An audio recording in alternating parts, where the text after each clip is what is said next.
Alright, what is up, YouTube? First of all, I want to apologize for not documenting a single moment of my entire first year of grad school. Kind of defeats the purpose of this channel, but yeah, I guess I can start off with, just a general recap because I'm now finished with my first year of grad school. First of all, I want to start off by saying grad school is like so much, there's just so much to do and there's just not enough time in the day.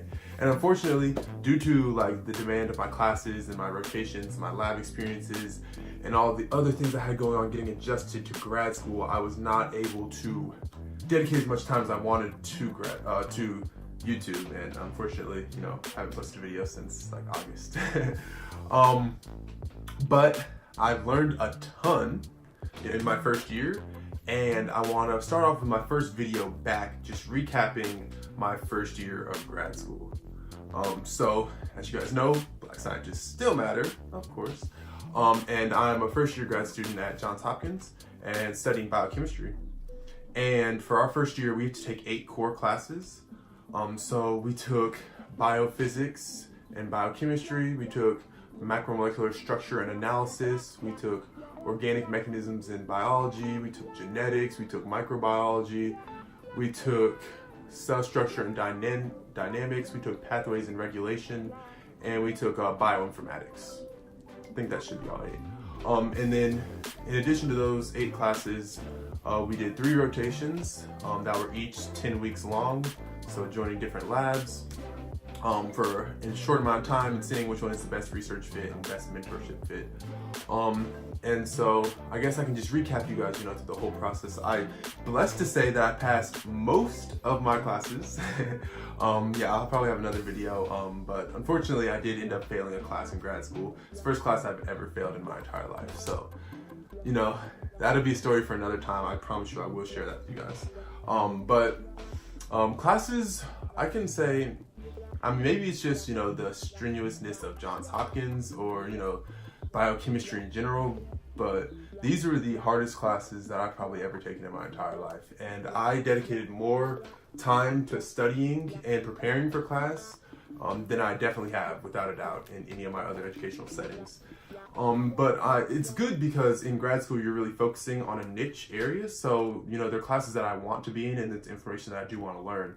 And I want to be a professor one day, so it's information that I really should be mastering.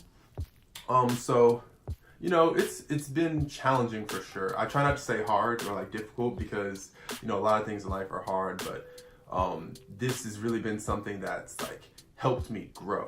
So it's been a challenge. It hasn't been impossible by any means, but it has been difficult. And it's definitely kept me on my toes. I thought I was ready, but you're never really ready for certain things, and it was one of those where I'm here now. And in the moment it was difficult, it was challenging, and I really didn't know, my pastor actually says, that's another thing.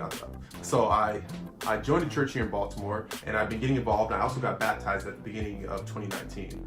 So that was one of my New Year's resolutions, to rededicate my life to Christ. So I've been going to church pretty faithfully in Baltimore, getting involved there. And one of the things that my pastor said a while ago that really stuck out to me is it's really hard to see the clarity in the middle of the pain.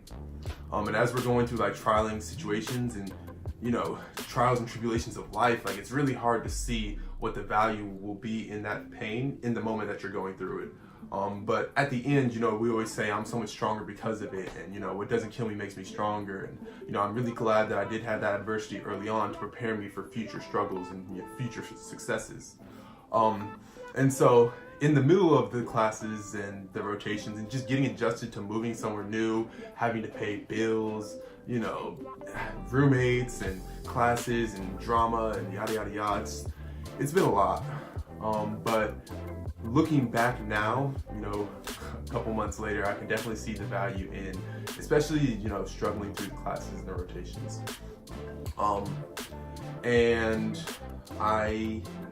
I guess I can talk now about the rotations a little bit. So I rotated in one lab. We were studying the neuroscience of homeostatic behaviors, mainly sleep. And that was really interesting. I really thought that was cool. We were using flies as a model system, which flies are just cool.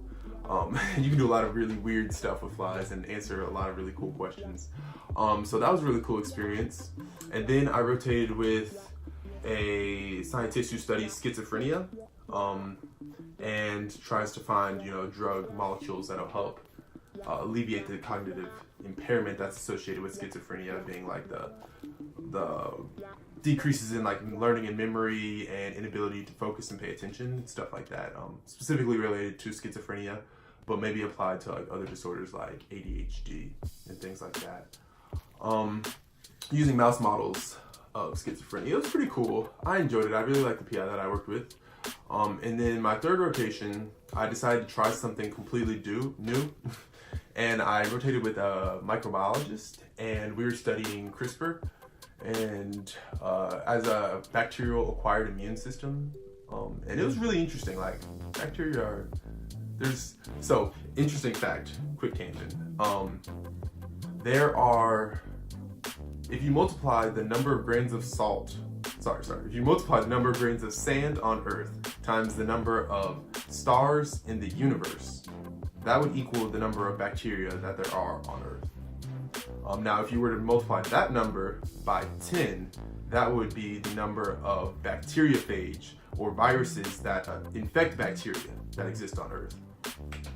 So if you can imagine like how astronomically large these numbers are, basically bacteria and viruses are some of the earliest forms of life on Earth, and they have been locked in this amazing evolutionary battle where the bacteria are trying to defend themselves from the phage that infect them, and the phage are trying to find new ways to infect the bacteria. And they've been going about this battle for many millions of years. And they've devised amazing systems to combat and defend themselves against each other.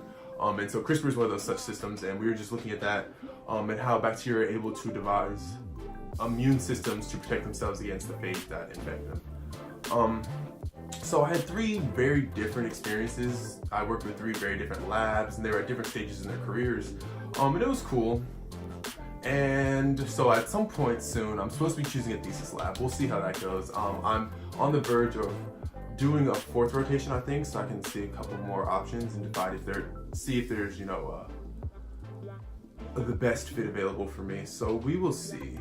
What else has happened?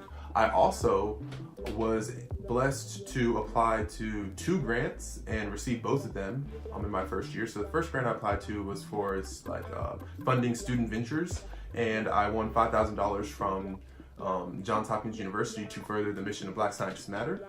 And so I'm in the process of rebranding the entire organization, filed for nonprofit status. So Black Scientists Matter is in the process of becoming a 501c3 certified nonprofit organization, and rebranding the mission to really dedicate itself to empowering the African American community through science. So if you don't already, check out the Facebook and the Instagram page. A lot of great things coming, and I'm also really working to build the team. So if you're interested in doing science communication, I'm hoping to launch a blog soon. And I'm looking for writers of all different backgrounds to just talk about their journey in science and why science is important and how we can better educate people and, all the gloriousness that comes with science. So if you're interested, just let me know for it.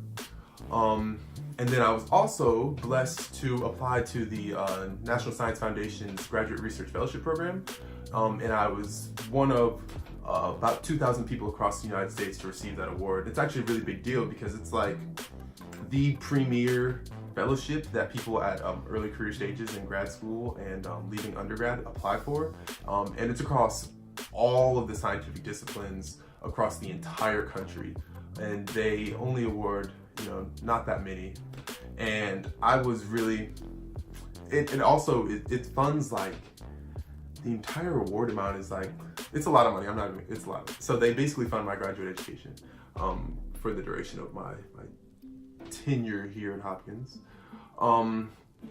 And so that was really, I put a lot of effort and, prayed on that application a lot, and it worked out. So that's really exciting. And it's also, less of, I can talk a little bit more about what fellowships are and what they mean, but I don't have to worry about funding for the duration of my grad school career, which is great.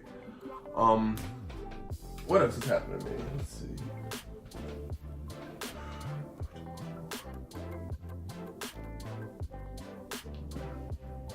yeah.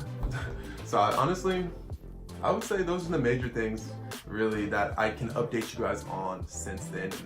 You know, there's a whole lot more I could talk about, and there's definitely more that I'm gonna want to dive into as we move forward. But I just wanted to, like, you know, finally get back. I'm back, YouTube. You know, I'm good. Keep me honest, because I really want to be more dedicated to this and sharing my journey, and hopefully being able to positively impact somebody else's, you know, career in science or their grad school journey. I will share a funny story with you guys before I go.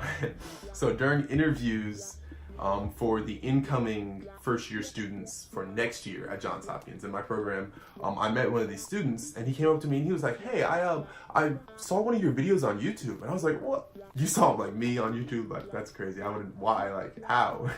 And he was like, "Yeah, you know, it's pretty cool. You know, you're documenting your grad school journey." And I was like, "Oh, I appreciate that, man. You know, that means a lot to me." And he was like, "So, when are you gonna drop another video?" And I was like, yo, I'm really like getting pressed about posting another video in real life. And like, the worst part is I really deserve it, because I have, where about like, yo, it's August, September, October, November, December, January, February, March, April, May. I'm taking L's, like, but I'm back, and hopefully I will be posting more faithfully, and hopefully you guys stay with me throughout this journey. And that's really all I have to say for now. But don't ever forget, Black scientists matter.